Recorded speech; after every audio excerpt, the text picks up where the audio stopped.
Jai Jinendra. Let's start with the Nokar mantra. Namo Arihantanam, Namo Siddhanam, Namo Ayaryanam, Namo Uvajayanam, Namo Loya Sarvasahunam, Eso Panchanamokaro, Sarva Pava Panasano, Mangalalancha Sarvesim, Paramam Have Mangalam. Today we're going to discuss the topic of death. True or false? You are going to die one day. True. You know, my daughter has started star testing this week. Hey, true or false, you're going to die one day. We are going to die one day? Yeah, the soul doesn't die, but I think the body dies. My daughter has started star testing this week, so I thought I would give us all a test to see how far we've progressed in getting through the back door to moksha. Well, it turns out you failed, which means I failed, which means we're going to keep sitting here every Sunday until we get it right. You are a soul. You're never going to die. Your body is certain to die, but you are not your body. The back door to moksha, in case anybody wanted a shortcut on how to get to moksha, is to live your life believing that you're a soul. And if you don't believe you're a soul, then fake you're a soul until you believe you are one. That is, make decisions in your life as if you were a soul. You pretend you're a soul. And you will start to realize, as you make those decisions and as you see the consequences of those decisions, that you are a soul. And you'll prove it to yourself. Imagine yourself in the middle of a timeline that lasts 50 lives before this one and 50 lives of yours yet to come. What good is it focusing on money when it just resets every life? What good is focusing on physical pleasure, on material things, when it's going to reset 50 times in the future? It's insanity to keep repeating the same thing over and over again and expecting different results and getting mad when it doesn't work. That's why it's not a waste of your life when you focus on Samvar and Nirjara. In fact, it's the only sane thing you can do because you are the only constant thing in your entire universe.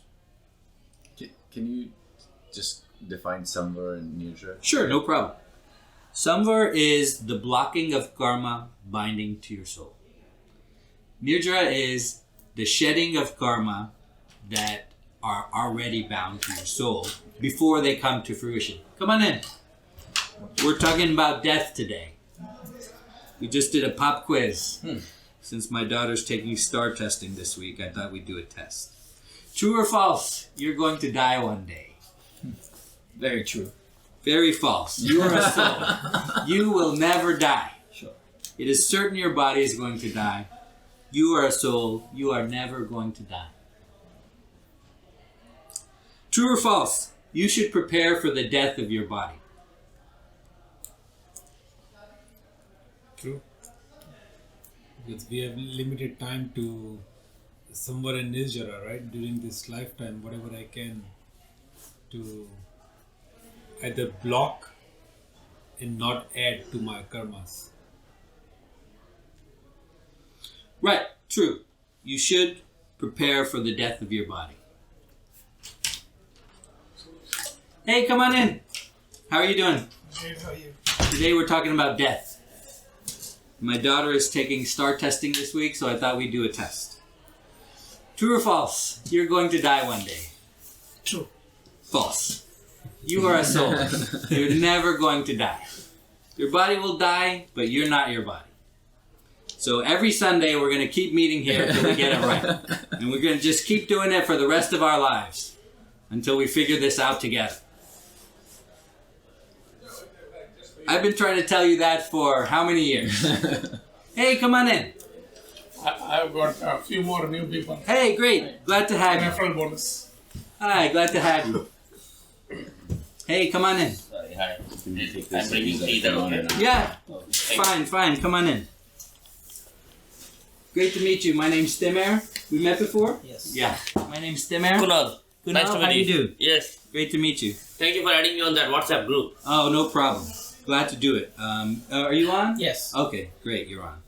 Okay, so let's do introductions a little bit later, and we'll talk about where we work and what our names are, and we'll introduce you to everybody. We're doing a little pop quiz here to see how long we've come. You've been coming to this class for over 2-3 years now, right? Okay, so true or false? Today we're talking about death. Okay, true or false? You're going to die one day. True. False. False. You are a soul, and your soul will never die. Yeah. Your body will die, but you're not your body. Fair enough. Well, what does the book say? How to prepare for the death of your body? Well, you take a vow, and it's called Salenkana vow. The Salenkana vow. That is, you take this vow to die with equanimity. When you take this vow, you go for a well-ordered and voluntarily chosen death that is not inspired by any passion, and that is the result of a conscientious, gradual withdrawal from the taking of food such that it would never disrupt your inner peace and mindfulness. I'm talking about, these words are coming from the book. So, pardon me if I don't... Which book are we talking about? We're talking about JES 402. Do you need a book? I don't believe I have a book. I don't have a book. So Okay. I will, you're on the WhatsApp group? I am on the WhatsApp. So I will send a PDF to the WhatsApp group. I'll send a soft copy. And if you need a hard copy, then let me know. Sounds good. Thank you. So that's the difference between this and suicide. Suicide is a result of passion. Okay, it's a result of you have tremendous grief, tremendous sadness, tremendous anger. Hey, come on in. How are you doing? Jai Jinendra, how are you doing? I'm late today. No problem. You get to take a pop quiz. Are you ready? I guess so. True or false? You're going to die one day. We're talking about death today. It's both. It's both. Yes. How is it both? Because body is gonna go and soul is never dies. Perfect. All right. Most people got it wrong because most of us do not believe we're a soul. Right. And the trick to getting to moksha, if you ever wanted a back door into getting to moksha, is to believe you're a soul and live your life as if you're a soul. So that's the difference between this and suicide. That suicide is a result of passion. This is a result of dispassionate reason. Okay? Again from the book. For the aspirant, there is no dissatisfaction, no sorrow, no fear, no dejection, no sinfulness. The mind is cool, calm, and composed. The heart is filled with a universal feeling of love and compassion. It is also called the death with equanimity. Okay? So, how will you know when it's time? Hey, come on in. How are you doing? Oh, I'm doing fine. You're a doctor, right? We're talking about death today. Okay, so it might interest you. So true or false, you're going to die one day. Is it true or false? It's a question. True or false? True? It's false, okay? Because you are going to live forever. And you are your soul, and your soul will never die. Physical body will die. That's right. So how will you know when it's time to take this vow? You'll know. Just like if you're young and you ask, how will I know if he or she is the right one for me? You'll know. Okay? So when it's time to take this vow, you're definitely going to know. So there's two parts. There's Kashaya Salenkana, which is you discard all your passions. And there's Sharira Salenkana, which is you discard your body. You give up enmity, attachment to possessions with a pure mind, and you ask for forgiveness for everybody. You cast aside your grief, fear, and anguish, your wickedness, with all sincerity and zeal. You reflect on the sins you committed in your life, and you compare that with your current life, when you take this vow of death. First, you give up solid food, and it's gradual. It's not like you just do it cold turkey. You do it gradually. For example, you might go down to 1 meal a day. Then when you're ready, you give up all solid food and you just rely on liquid nourishment. The next step is you give up all liquid nourishment except for water. Okay, then you just rely on water. And in the end, you stop with the water. That's at the very last. You stop with the water. And let's take a step back to think about it, okay? You only get this opportunity at the end of every human body life that you have. So very rarely do you get this opportunity to take this vow. It's not true for the other animals. If you are an animal, you cannot take vows. No, not the vow, but you know that you are going and what you described, give up the food, then give up the liquid, and then finally you are stopped. You cannot voluntarily do that when you're an animal. You might involuntarily do that. For example, if you lose all your teeth, then you starve to death. But you cannot make the choice to do that. So let's step that back to think about it. Remember, let's say you have 50 lives in front of you, right? This is a rare opportunity, and very few of those will be human. So this is a rare opportunity to do more nirjara than you've ever done. It's not inconceivable that the death of your body is like finding a pot of gold. Okay? The death of your body is like realizing you're a superhero and trying out your new superpowers. That is, if you don't perform any nirjara in this whole life, and you do this one thing, it would be more nirjara than if you had taken diksha and not done this one thing. I'll put it to you in another way.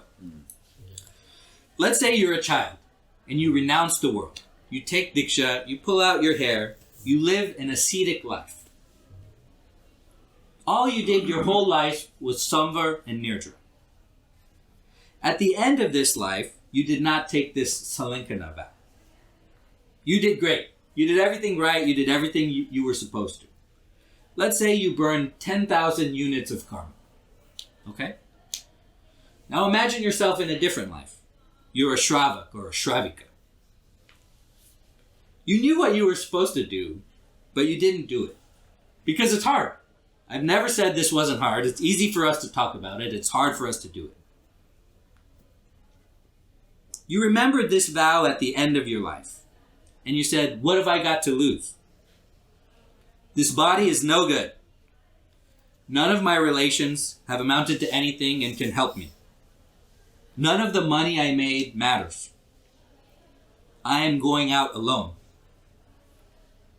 That it doesn't matter if I'm dying inside or outside. It doesn't matter if it's hot or cold. It doesn't matter if I'm surrounded by the people that I love or not. So you remember this vow and you perform this vow. Let's say it takes 2 weeks. I'm telling you, in that 2 weeks, you have the potential to burn more than the 10,000 of units of karma than somebody who took diksha their whole life did. Because of the intensity with which you perform this type of nirjara. That is why the death of your body is a gift. It is an opportunity for you to rise up and to listen to what your soul has been trying to tell you all along. It is an opportunity for you to be the soul you always wanted to believe but can't convince yourself you are. And it is the only opportunity for you to do something that will actually make a difference in your next 50 lives. Because nothing you did has made a difference in your next 50 lives so far. Questions or comments about that? So from what you just mentioned, it seems like your physical self and your soul are two contradictions Absolutely. to one another. Your physical body is like gravity that is holding your soul back from really realizing its true potential. Absolutely. Is that where we're getting at here? Yep. So that at the end of your life, your physical body is going anyway, right? So you might as well use that. You might as well take advantage of this gift that you've been given to tear up the money in your wallet. You might as well tear up the relationships that you have. They don't mean anything. You might as well tear up your job. You might as well forget everything. You might as well Go outside and start walking and keep walking. What's stopping you from doing that right now? To go out that door, to start walking in any direction, and to keep walking. It's fear. Exactly. But at the end of your life, what is there to fear? Nothing. So that's why it's an opportunity you'll have then that you don't have now. And that's why you should take advantage of it. Yes. This is something what we call santhara, right? Right. So it doesn't have to be tapering off like we described, right? Food, water, techniques. I think once you know or your family knows, if you are semi-responsive, not able to eat or drink anything anyway, but you are conscious, you can hear.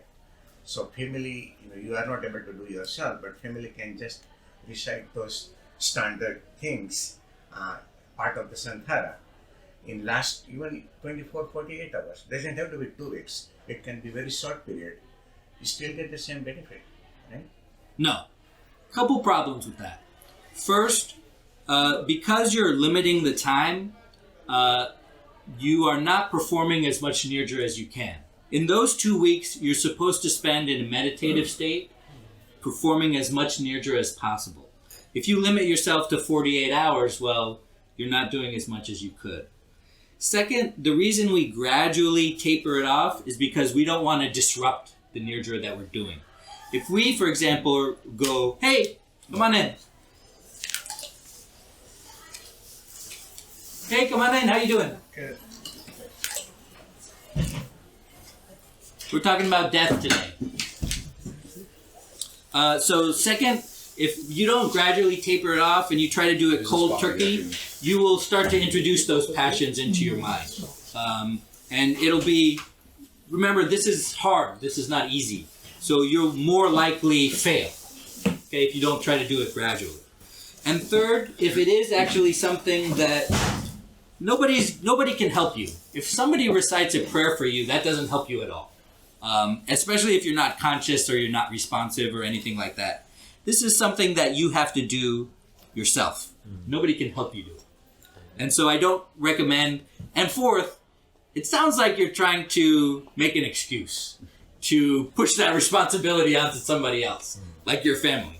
But we're not going to do that because only we are responsible for our own soul. That 2 weeks you mentioned, was that in the book or that? No, just an that's something I example? made up. That's just an example, Yeah. right? Okay, yeah. Maybe you can go 3 weeks without water. Yeah. We have a couple doctors online. We have a couple of doctors in the house. I think you can go 4 days without water, but I'm not sure. I'm sure you can go weeks without food, though. Mm-hmm. Has anybody experienced anybody taking santhara in any of their family? Like extended family? Or... Not willingly. Right. So then why is it not so widely adopted? Because it's hard. It's difficult. It's very difficult to make that decision at the end of your life. Even at the end of your life, you don't really want to let go of your life.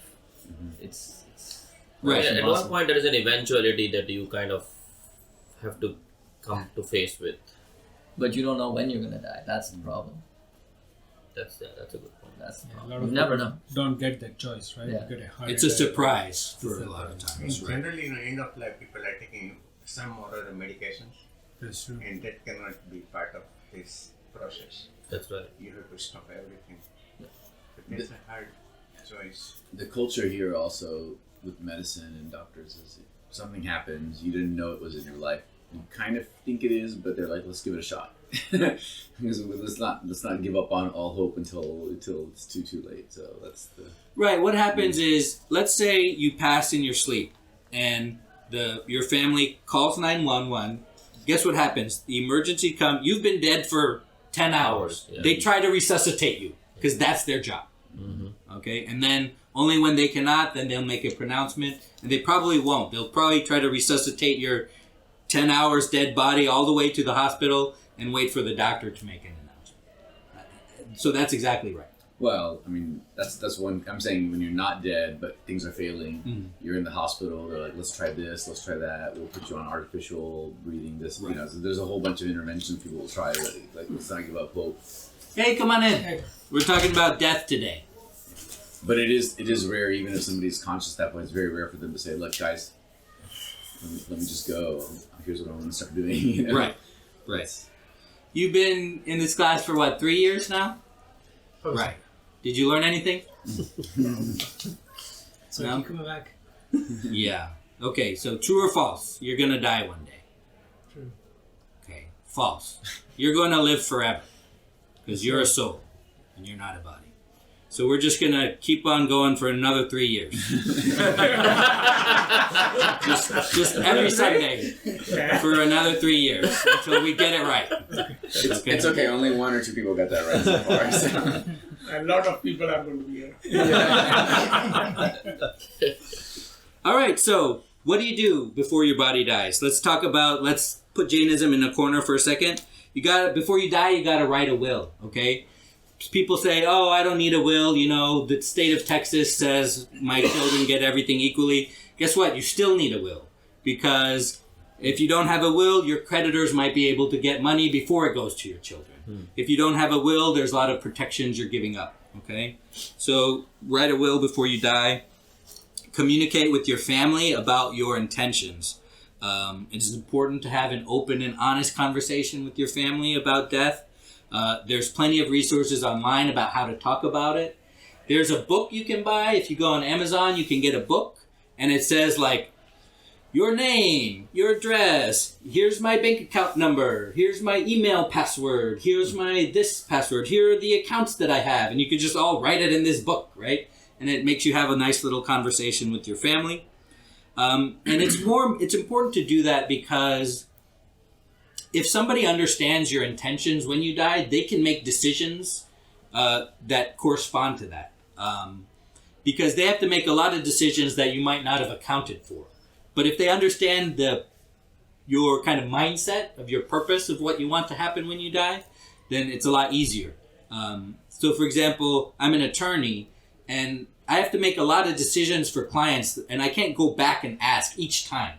So that's why I ask clients to, well, give me your mindset. What's the purpose you're trying to accomplish here? And then I can make a bunch of micro decisions on their behalf because I know what they want to accomplish rather than me having to ask each time. On the same token, there is a organization in Boston area. It's called ICC, Indian Circle of Caring, and they have adopted a 5 Wishes book that is done by Mother Teresa in India and some American lawyer. That includes our Indian culture, Indian value, plus all the basic stuff that you want to do at the last minute when you cannot speak. You have 3 children, who is going to make the decision for you? Because sometimes all 3 are on a different page. One say, yeah, let them go. One say, no, I want him forever. And your wish is not being honored if you did not write it down black and white. Right. And it becomes challenging and frustrating for the family. So it's a very good idea. Anybody over 18 should fill up that book. And you can go in their site and fill it up and look it up. Okay. It's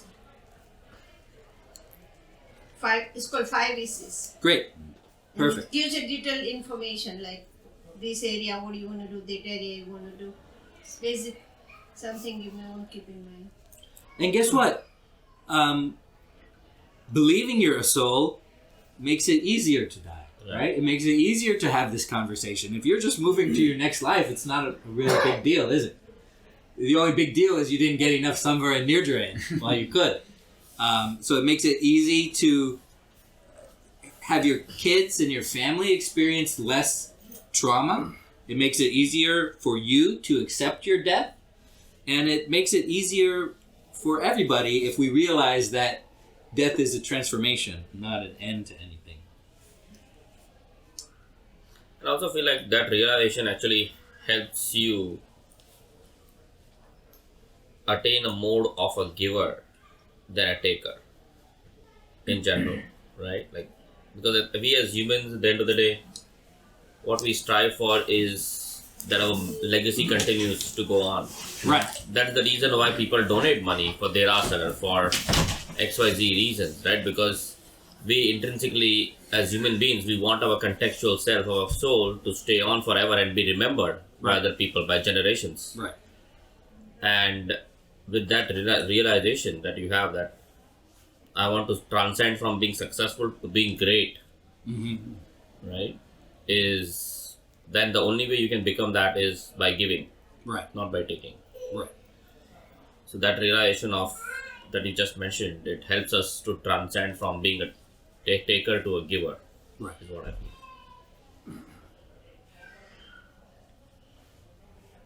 Nick, how long you been in this class? 3 years? 4 years? We've been through a lot, right? Personal? and spiritually, right? All right. True or false? You're gonna die one day. True or false? True or false? You're gonna die one day. My soul is not going to die, but my body. Great. Great. Yeah. Love that for you. Let's stop there while I'm ahead. Okay, so in that same vein, we prepare an advanced healthcare directive to outline your wishes for a medical treatment in case you become incapacitated. That way, everybody knows what you want. You prepare your funeral arrangements. It doesn't matter. It doesn't matter because your soul has moved on. So it doesn't matter whether you get buried, you get cremated, you get thrown into a river, you donate your body to science, you do something with it. It just does not matter. It matters to your family. It maybe matters to your friends because they have to deal with the suffering, but has anybody heard anything about Jainism saying it matters what happens to your body? I don't think so, right? You have to get it cremated. Why is that? Why? Once your body starts decomposing, the increase of bacteria and whatever increases exponentially. So they always say it should be burned pretty much as quickly as possible, because otherwise basically you know that's what it's all about. Right. So that reminds me of we don't need after dark, right? Because so your soul is gone from your body. It doesn't matter about your soul, about these bacteria in your body or anything, but it does matter to other people, for they will have to kill the bacteria getting rid of your body, and that's, they're causing violence. So I understand that. It matters to other people what happens to your body. It doesn't matter to you. But make an arrangement. Yeah. Some arrangement. So when does the soul depart? What's the correct answer? Or how? Let me rephrase it. How long does the soul have before it departs? It's like 3 summit or something like that. Right, until your last breath. Right? Yeah. Right. And 3 summit is like less than fraction. All right, so Neil has made a comment about Google has an inactive feature. If there's no account activity for 6 months, it will revert to default family member to access your account. Sudden death and then loss of password shared with the family is problematic, so this feature is helpful. My wife and I have set this up if death may occur. Okay, so certainly we're going to have to engage in new kind of policies. I remember I had to tell people that somebody died on LinkedIn. There's a section you can go to where you submit their funeral information and they verify it and they change the account to inactive. So we're going to be in this new world where the majority of information soon to be online is going to be about dead people than about people living. So we're headed there. The last one about this non-Jainism stuff is review your financial situation. It's the same thing we've been talking about. Writing a will, things like that. Questions or comments? I want to go back to the earlier question about why do more people not take the vow at the end of their death. Yes. Is it even common in India? I mean, I haven't heard of many people do it, and I can imagine. You said you'll know when you're going to go, but it is a little bit difficult to know when you're going to go, right? Because people have medical issues and they come out of it, with a little intervention. So that's why it's better for you to make a decision rather than having the decision be made for you. You'll know. When I said you'll know, it's not that you'll know when you're going to go. You'll know when it's time. That's the difference. You'll know when it's time to go, not when you're going to go. And why don't people do it? One, it's hard. Two, people don't know about it. And three, if they do know about it, they don't know how important it is. They don't know how much Nirjara you could do. If you just got rid of everything. If you just got rid of everything. They don't know how much Nirjara you could possibly do. So that's why people don't do it. And once again, we've said this before, it's very easy for us to sit in a circle and discuss these things. It's very easy. It's very hard to do any one of these things we've been talking about. And if you do one of these things, you're ahead of everybody out there. Okay? And I don't want to minimize that. But I don't get to do it for you. If I could do it for you, I would. Okay? I can only give you the information, try to inspire you to do that, and you have to take the initiative to make a change in your life. I still wonder how one can know it is the time. 2 weeks in advance. In today's world, where there is so much medical technology and advances out there, how can you know it is my time? Unless you have terminal illness, doctor has given you that yes, you have metastatic cancer, you have 6 months to live, 1 month to live, blah blah blah.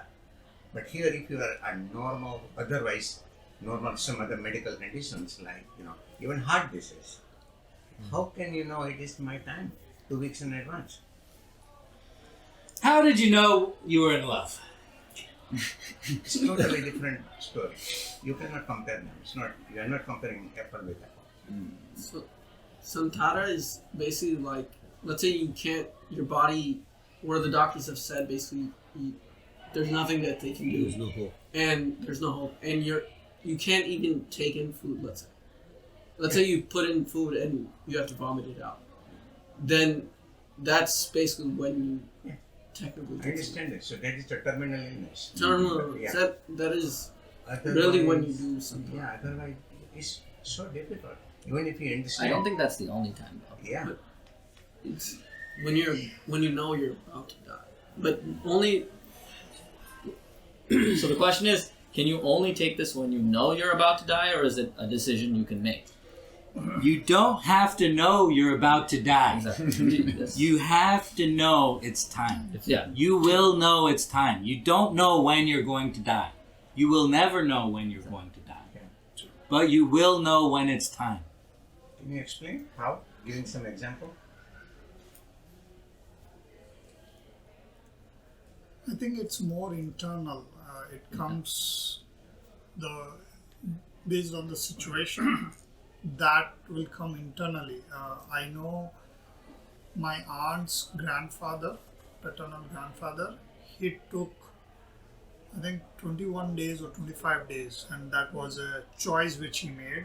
Of course, he was in the 80s, but then he was admitted, and then he decided that he doesn't want to, go away at the hospital bed. So he said, I want to go back home. And once he was home, he decided that he will take Santara, and he left everything, food, water, everything. And then that went on for like 21 or 25 days. So you can imagine the first week people think, okay, now it's gonna happen, but it just stressed. And I saw the pictures. It was like a skeleton by the time he passed away, because you can imagine in 25 days you're not having anything. It's like doing the mass command, right? So, but here in mass command, at least you have the hope that you will Come back. You are surviving, right? Or you're having water. But in his case, I think it's more internal, that it comes from within, and then you make that big decision. It's not easy, of course. So That's a very feel-good story. I mean, you mentioned that stuff about the skeleton, and people probably recoiled, but I didn't recoil. That's a very it's very courageous that he did that, and he did a lot of good for his soul. And maybe you don't know. It may be that you don't know, and you would never do it. But my hope in telling you this today is that you remember that this option exists. Because we all want the back door to moksha. And this is the back way. If you've been a Shravaka or Shravika your whole life, and you thought, well, I can't overcome these things that have bound me to this life. Well, at this time, when it's time, this is your one chance. It'll never be easier to overcome all the things that are keeping you in this world than at the end of this body's life for you. And maybe it won't. Maybe it will. But I hope that you know that this is an option for you. You know what I think? If you know it's a terminal, you are going to die anyway, you are not able to do. And at that time you do it, that is an easy way out. And that should not be. The benefit is used, like you said. It is more benefit than sadhu doing, diksha for 15, 20, 50 years. This benefit is greater than that. That means it cannot be easy way out. That it's my time, I'm going to die in 5 days or a week or whatever. I want to take this benefit. Banyagiri, basically. So I think, like you said, I think you should know that no, it's not time or not, I don't know, but this is what I want to attain. This is what I want to achieve. I'm going to give up, even though I know it's not out there in near future that I'm going to die. I want to get the maximum advantage, really do that kind of extreme level of tapasya and pass away. That's great. Maybe you make the decision not knowing, right? That's great. Maybe you make the decision, and that takes more courage. Yeah. Maybe you make the decision because that's what you decided you wanted to do. And, maybe you didn't know. Maybe your body didn't tell you it was time, but you told your body it's time. That's great. That means you can have more time to do this kind of stuff. Other questions or comments? I think that's probably one of the reasons also that why not a lot of people adopt this, because they're not able to figure out that whether it is time or not, right? And so you've been a doctor, right? How many times have you seen scenarios wherein the case was like completely given up, but the person still resurrected? What is the probability? How many times does it happen out of 100?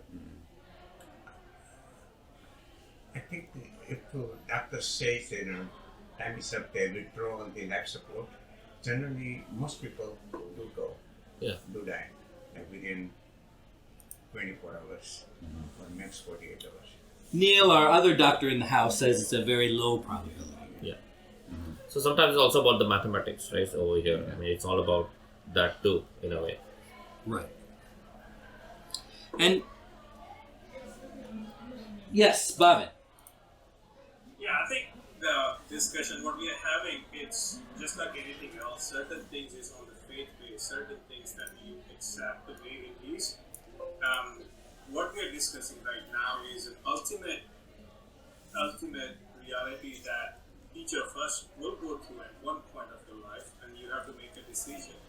But that being said, everything becomes harder if you're doing it for the first time. What we've been talking and discussing was always do the things what you can do now, do the things what you can do tomorrow, and not knowing what's happening in 2 weeks and 4 weeks and a year or 10 years from now. Do start with something that is little that you can do with a conscious mind that I'm doing it for the purpose. Do the things for the purpose. I think that makes it the difference. And if you choose to do what we are talking about now, towards the end when you realize that this is my time, hopefully it will become easier and you will be more joyful at that time rather than harder. Plus, if you have thought through this, discussed with the family, it will be easier with the family as well to go through it, just like any other event. That's really amazing, this point. I had never thought about that. It's going to be really hard to do if you do it for the first time. And the first thing I thought, well, you can only do this one time, each human life. But then I thought, no, that's not right. You can fast. You've all fasted before. Why don't you try gradually going to one meal a day for a week and then come back to normal? And then why don't you try gradually going to no meals a day for 2 days and then come back to normal. Why don't you try going on a liquid diet, right? Right now, while you're in the prime of your health.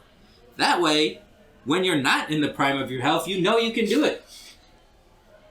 And it'll be one less thing, one less barrier to making that decision at the end of your life. That's a great idea.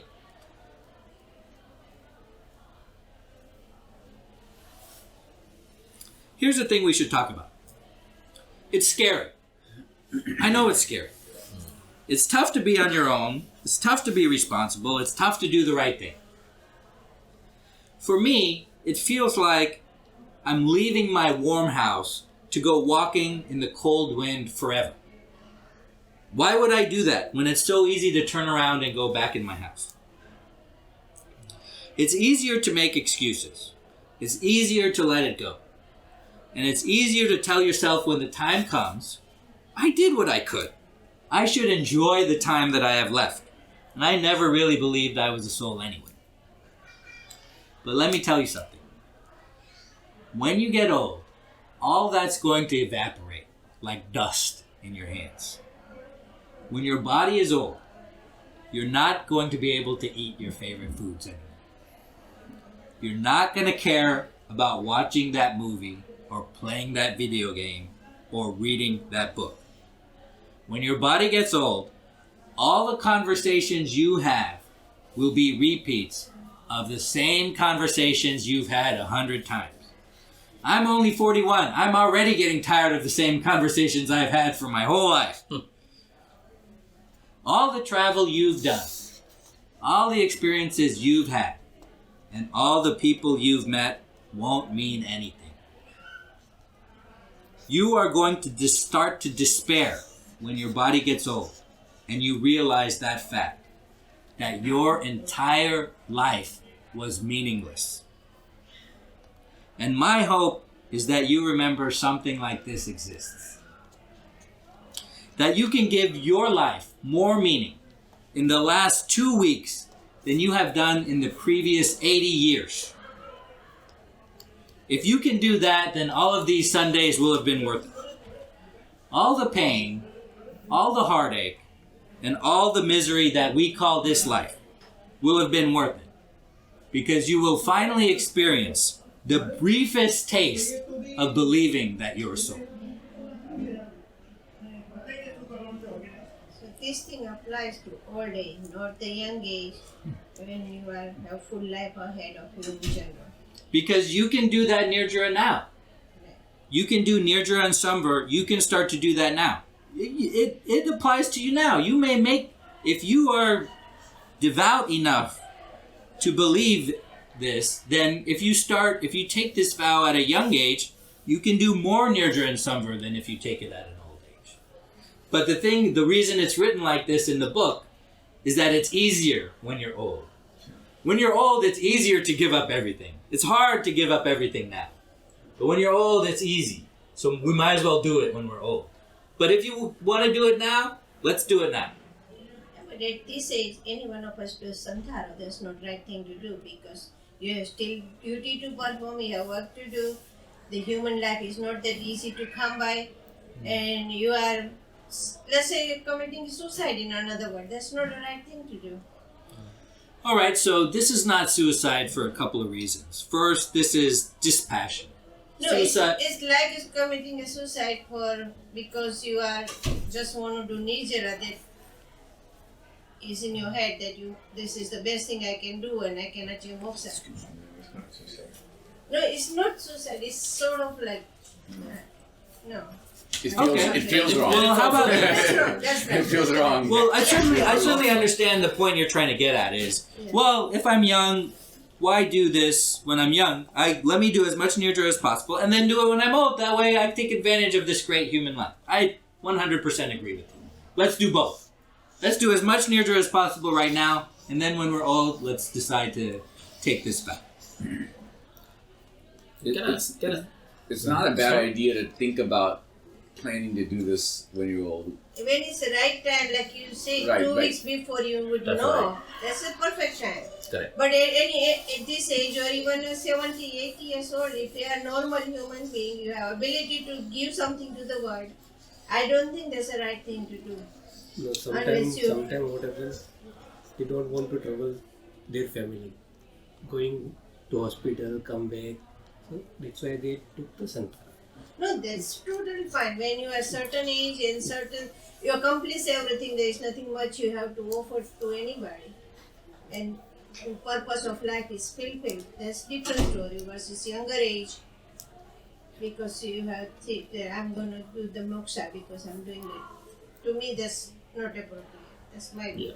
And I think that's what we are saying though. We are not saying that young people should do this anyways. I mean, it's all about realizing that it's my time to leave this physical body and release myself as a soul.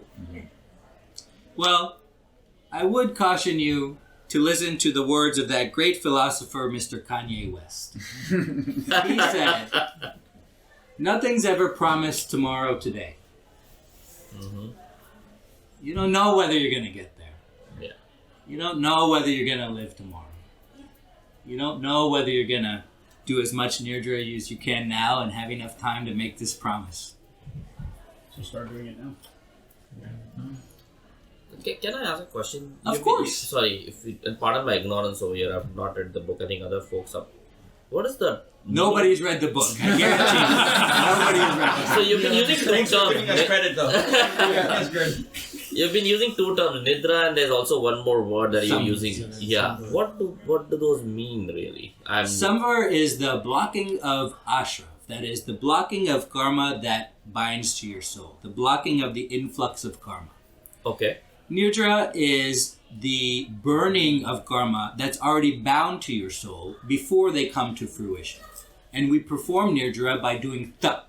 Okay. And tup is practicing austerities. So when we take this vow, we practice austerities. So for example, you might decide after you've given up food and water that you're going to spend 2 days reciting the no karma. 2 whole days intensely, figuring out what they mean, figuring out doing this. You might decide, I'm going to spend the first half of my day meditating and the second half of my day reciting stutis and stavas. You might decide to do different kinds of taps. It's any kind of tap that you want to do. Some are better, some are worse. Okay. Thank you. No problem. Other questions or comments?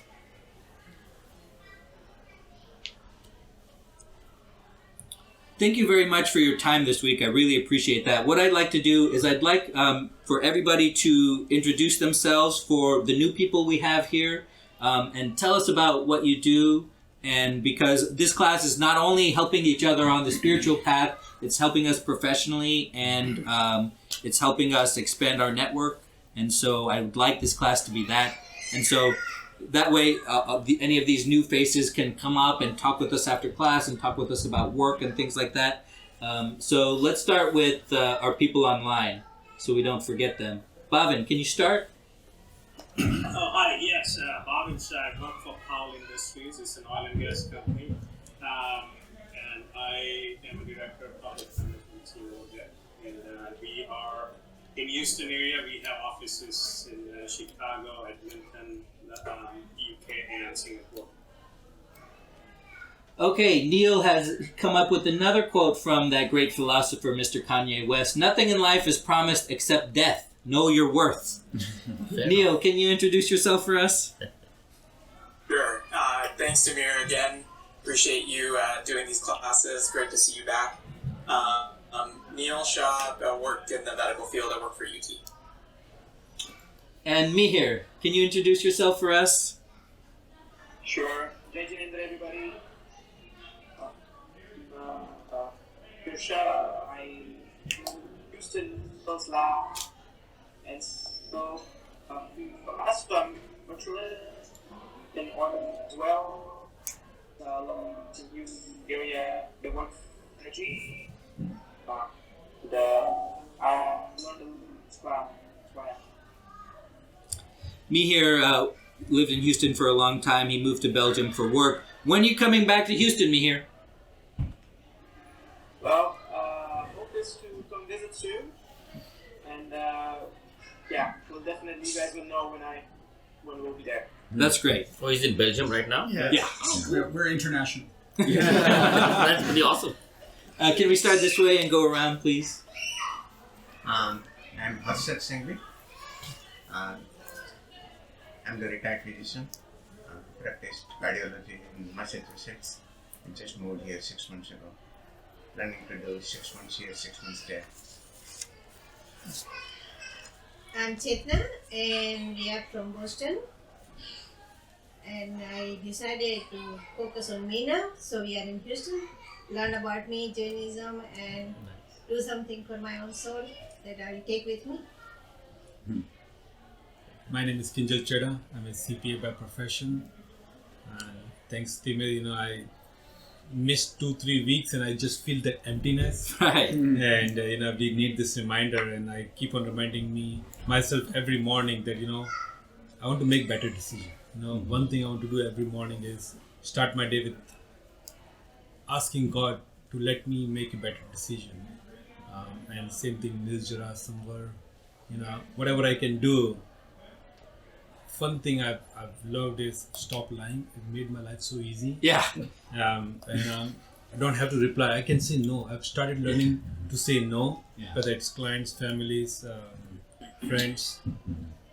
That also stops a lot of, I think, karma bandhan for myself. Of course. Love the policy of saying.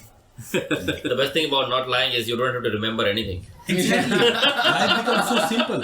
Exactly. And it's tough being a CPA. Yeah, I know. Oh my God. Yeah. That's why I say no. I wonder what Timur feels about this.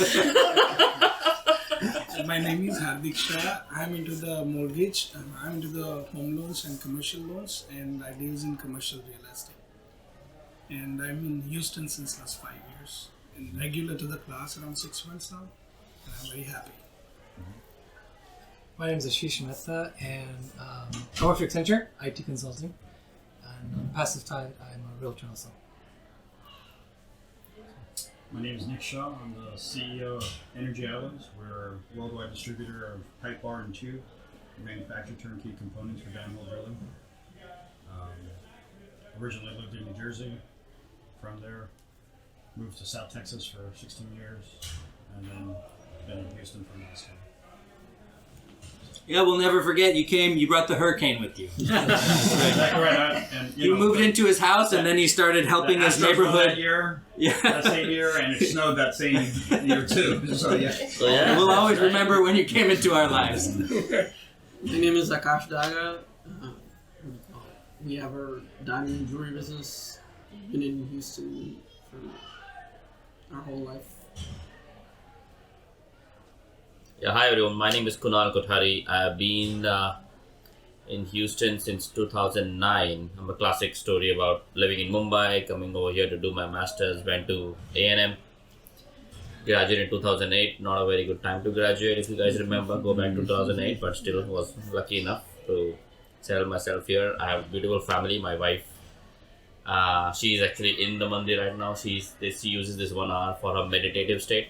And I have 2 little girls, a 9-year-old and a 6-year-old. The 9-year-old is very soon going to be 10-year-old now. And they're both in the Pathshala as well. I work for a management consulting company called Ernst & Young, EY. And very, very grateful to meet you all. Hi, my name is Sandeep. I'm an IT professional. Work for Infosys and Microsoft, and recently started on my own. So I'm a freelance consultant now. I have 2 boys, 11 and 9. They both go to Pathshala. We've been in Houston for almost 5 years now. Just after Harvey hit, we arrived. So I did not bring the came after Harvey had come. So yeah, been part of this class for almost 4 years, I think, and I really enjoy and look forward every Sunday. The main reason to come to JSH is to make sure I attend this class. Thank you. Did you sign the papers? Did you start work? Yeah. Did you come to an agreement? Oh, I'm so happy for you. That's great. Congratulations. He just took the big jump to move away from a regular job and go into on his own. So we're really happy for him. That is overcoming fear. Right. Yeah. My name is Nitesh Daga. We own a diamond and jewelry business. I was born here, raised here, been here all my life. This class gives us a good reason to look back and kind of make sure we go back and visit our soul at least once a week, hopefully, and touch ground. So it makes a big difference. It really, and I want to thank you again. It makes a big difference that you're doing it, just because not everybody would. I'm Kaushik Batrola. I am Executive VP at a company called Audubon, leading their downstream business. I've been coming to this class, like Timur said, a few years now, and obviously still I don't pass any test. But definitely every week it does reset and make you start thinking what is the right thing. Obviously, how many days after I leave the class it stays with me is still not there like it should be, but this is an amazing class. And I talk about this class also at work. Now obviously I joined a new company and still I'm building the relationship, but people knew that Sunday I go and sit with group of similar minded people and how we exchange ideas, and we talk about general basic principles, how to live a good life, right, essentially. So it's amazing. Thank you to me. Yeah. And credit to him, he was the one who introduced me to this class. Great. And thank you again. Still waiting for my referral bonus. I'm Umesh Dwivedi, working for Birla Soft, and my client is National Oil Varco. I'm in Houston for the last 10 years and working on the Oracle 1.1 as a technical lead. I have one kid, 17 years old, doctor. Okay. I'm Samir Sangani. I grew up in Houston, but then from 2001 to about 2021, I was out of town, school, and lived in Los Angeles. So we moved back a couple of years ago, and I just started coming to class the last 6 months. So it's been nice. And I grew up with Demir and his older sister, and in fellowship activities at that time. So. Oh, and I work at an investment company. We run mutual funds, equity mutual funds. That's my job. Good evening, everyone. My name is Sankit Shah. I work for an oil and gas company called Woodside Energy. It's in Galleria. It's basically an Australian oil and gas company, and I primarily work in their data platform, lead their effort in that. This is my first class, but I have listened about this class on the podcast app, the Apple podcast. Other than Jainism topics, I also enjoy the other things that you cover, especially, the contemporary things like Bitcoin. So it was very, very good. So I'm hoping to learn about Jainism as well as the other things from this class. Thank you. I'm Abhishek Jain. I work in corporate FP&A for a property management company called Poplar Homes. We manage real estate portfolio for individual investors, so single family, multifamily, a little bit of commercial as well. I've been in Houston 8 years now, almost 8 years. Started coming here about 3-4 months ago, or this year with Patshala, with the kids in Patshala. Really love the experience and learning and unlearning some of the things that we grew up with about Jainism, and really understanding the true meaning of our principles that initially were passed down from our parents and learning the values from them, but truly now understanding the meaning from these conversations, the book. Really love to get back to the original principles. So really appreciate that. Thank you. Thank you to all of you for introducing yourselves and telling us where you work. I do want, if anybody wants to come up to anybody after class or talk about work, I do want this to be a space for that. My name is Timur Cheda. I'm an IP, intellectual property, and corporate attorney. This class started with Jainesh Mehta, and when he stopped teaching, I took over this class. And it started as Dad's class because we had a mom's class. So we didn't want to step on any toes, so we started it as Dad's class because we didn't want to take away students from the other teacher, right? That would be very rude. And so, but now I have noticed that there is no mom's class anymore. So I'm happy to have anybody come now. Now it's adults class. This class is all about the application of Jainism to our lives. It will always be about that, and because that is always the hardest part. I know we're running over time, so I have to cut that short here, although I have a lot to say. Thank you, everybody, for coming this week. I really appreciate that. I don't take for granted the hour that you give me every day, every week. Thank you. Thank you. Thank you. Thank you.